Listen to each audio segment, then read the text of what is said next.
Welcome to Not Milk Never Milk. Subscribe if you're lactose intolerant. You begin by confirming eligibility and linking tickets in the Disneyland app because you can only book multi-pass rides once linked. Once done, buy the Lightning Lane multi-pass if available. Use the exact credit card on file to avoid delays.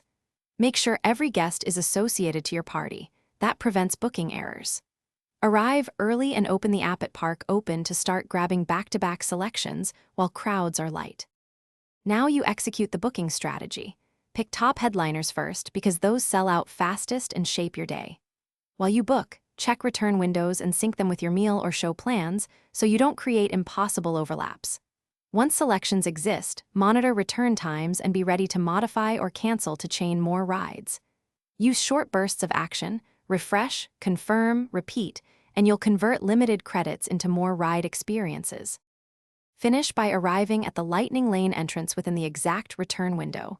Scan your magic band or the QR in the app so you get immediate access. If a cast member flags an issue, calmly present the in-app confirmation and the associated ticket holder's photo ID. This usually resolves misassignments. Finally, monitor remaining entitlements and reserve one for late evening when crowds drop. If something still goes wrong, ask guest relations. Thanks for watching. If this was helpful, leave a like and consider subscribing. See you next time.